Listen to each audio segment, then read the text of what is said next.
let's go to page 608. Today's lesson is to learn how to use the double angle and half angle formulas for sine and cosine. So yes, last time we kind of learned about the sine function, right? So for example, sine of, I'm just going to, they use alpha and beta, so let's stay with that. So sine alpha plus beta. Okay, remember for sine function, you go sine, cosine, plus sine, cosine, right? And you're going to get alpha, beta, right? Now, double angle formula came from these. So, beta, alpha. Yeah, you have to switch, sorry. Okay, now, the double angle formula came from these. Okay, let's say if you have sine of, let's say 2a, okay? Well, sine of 2a is what? Is sine of a plus a, right? So if you follow that, you're going to get sine a cosine a plus sine a cosine a, right? Because everything is all a. So by looking at this, you know that double angle formula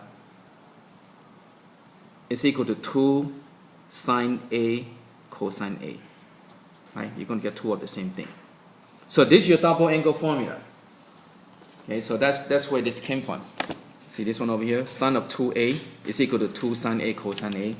Okay, so if you don't remember, let's say if you forgot about this, right? Well, you just start with this, make into sine a plus a, and make into sine cosine, and you got a and a and a. You can know what's that. Okay. But you should memorize that. Now, cosine of double angle formula is the same thing, right? So cosine of 2a is equal to cosine of a plus a, right? So this is going to be cosine minus sine, right? And since both are a, you're going to get a and a and a, right? So this is going to be equal to cosine square a minus sine square a. Again, if you don't remember that, if you don't remember this right away, you can derive it, right? Very easy to do that. But you should memorize it. Okay? And that's where this came from. Okay, just came from the sum identity from here. Okay? Now, you can get the other forms. Okay? You can get these two. Notice there are two more down here. Again, to get those is very simple. Okay? You just substitute. Remember your Pythagorean identity, right? So you have sine square a plus cosine square a equal to 1, right? That's your Pythagorean identity. So cosine square a equal to 1 minus sine square a. Also, you can do it the other way around, right? Sine square a also equal to 1 minus cosine square a. Right? Because this is the hypotenuse, right? You can move things around. So if you substitute this one over here into here, you're going to get cosine of 2a is equal to, cosine is 1 minus sine square.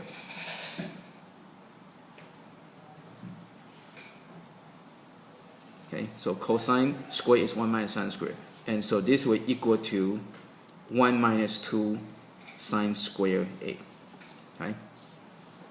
So this is another form.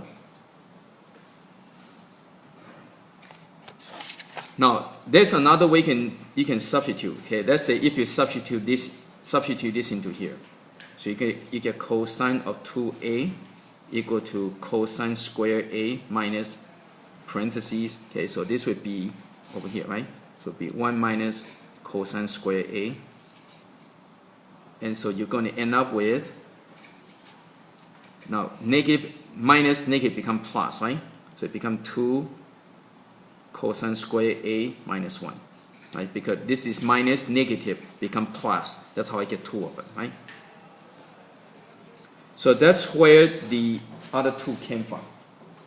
Okay, that's where this one came from. By just substitute this or substitute that, right? That's where it came from. Okay, now half angle formula we're not going to derive is you can see it up right above it. Okay. So on page 609, you have the half angle formula.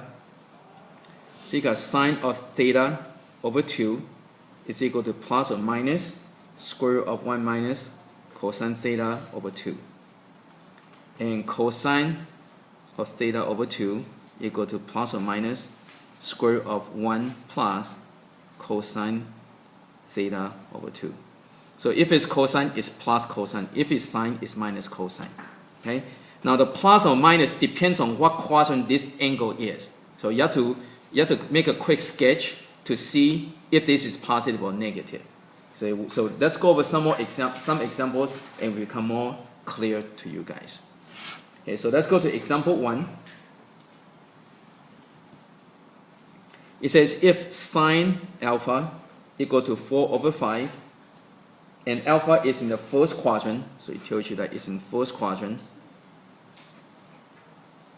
Right? So sine alpha is 4 over 5, so this would be 3 and this would be alpha, right? So sketch it out. So they want you to find sine of 2 alpha.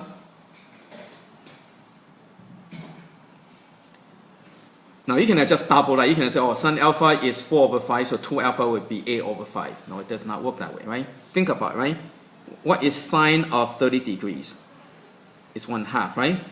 Now sine of 60 degrees is what? Does it equal to 1?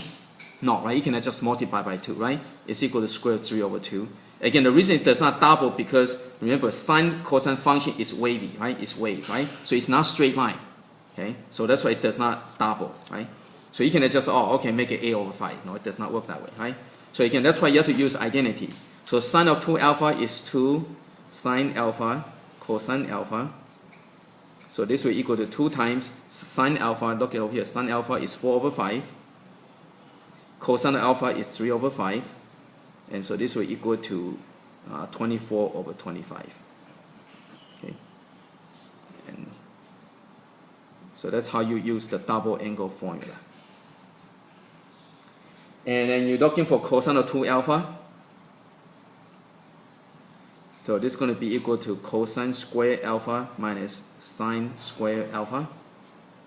So this is equal to cosine is 3 over 5. It would be 3 over 5 square minus 4 over 5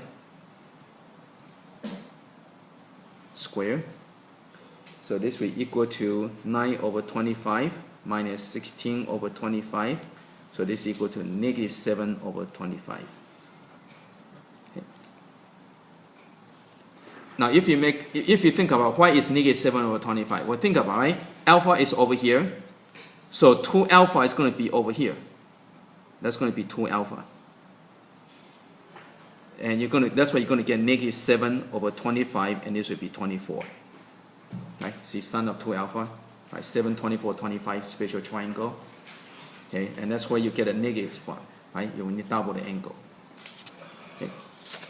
Okay, let's go to example 2. Oh, okay, this is proof. You don't need to prove that. Let's go to example 3.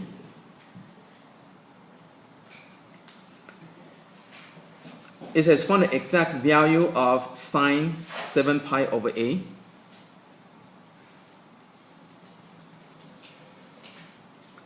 And cosine of 7 pi over 8.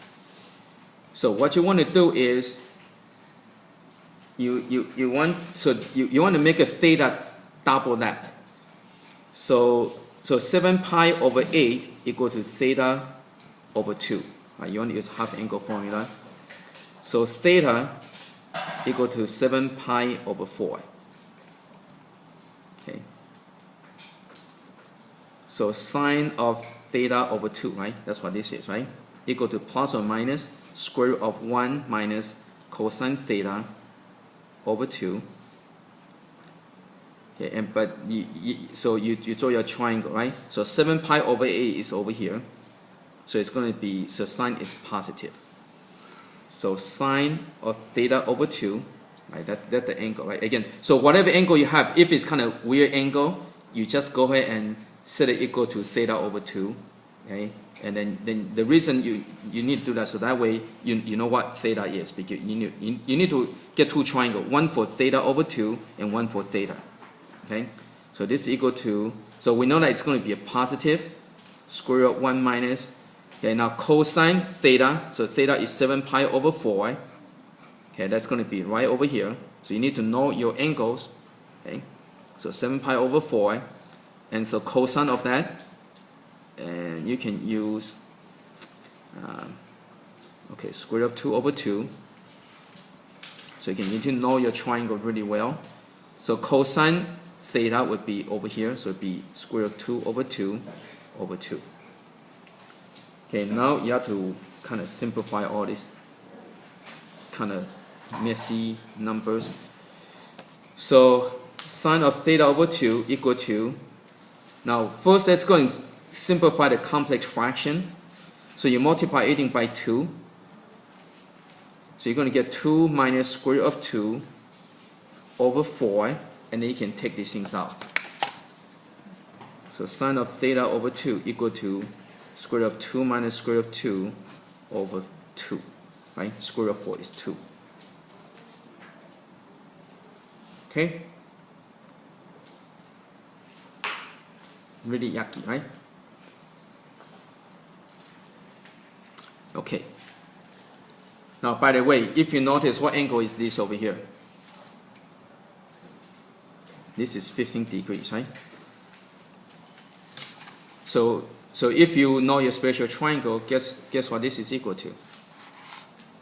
Sine of 7 pi over 8 is going to be, this is going to short sine, so it's going to be equal to square root of 6 minus square root of 2 over 4.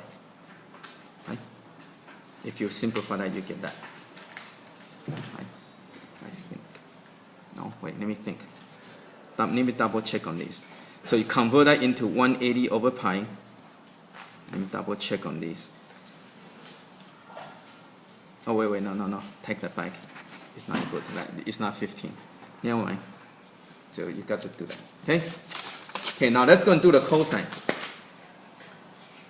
Okay, so cosine is the same thing.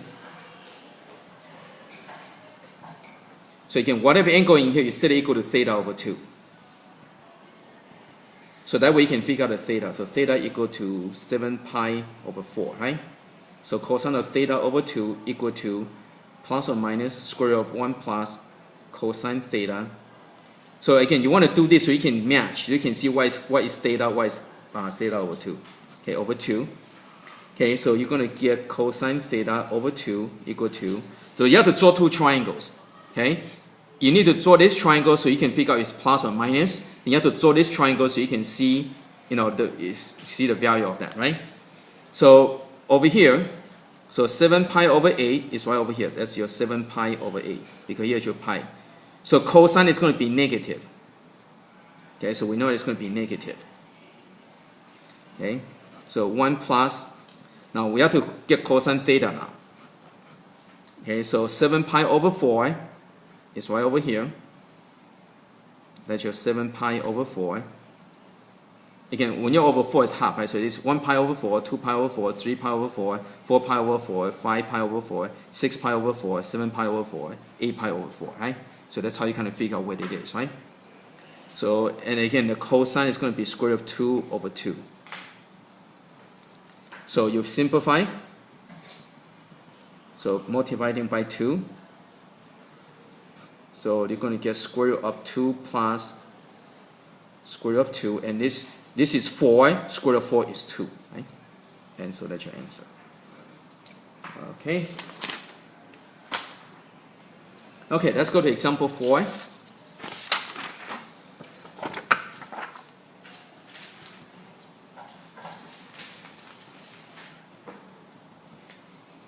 Okay, so it says if the angle is between 180 and 360 and cosine alpha equal to negative 5 over 13. So we did this kind of problem before. Okay, so the A, you want to find sine of alpha over 2, and B, cosine of alpha over 2.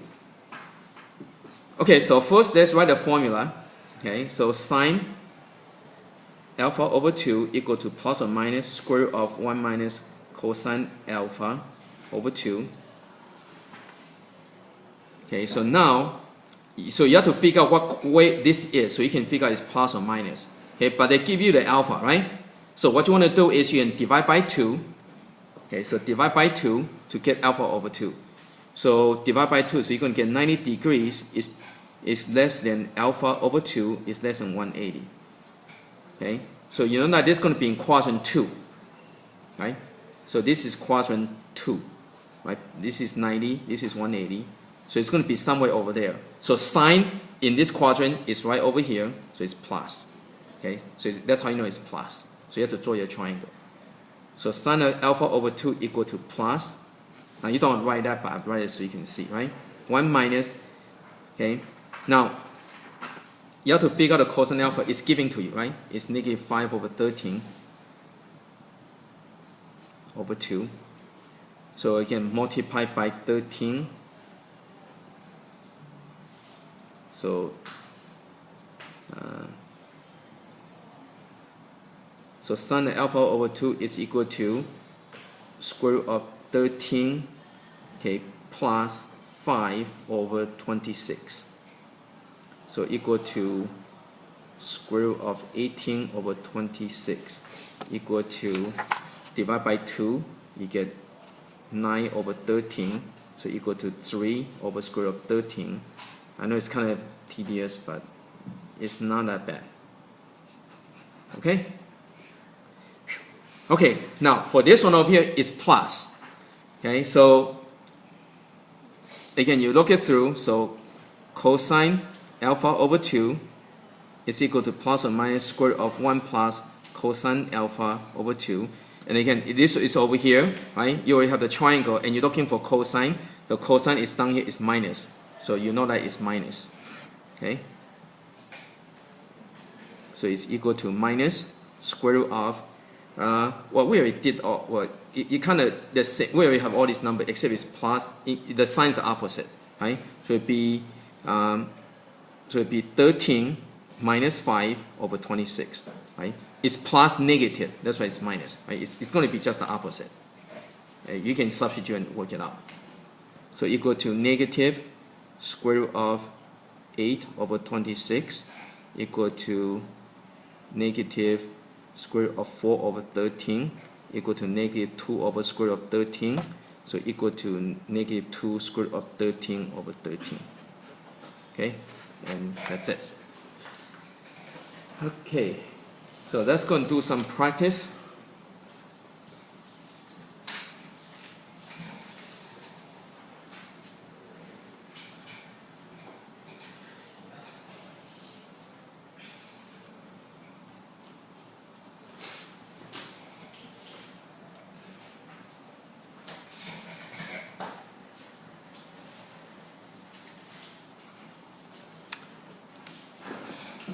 Okay.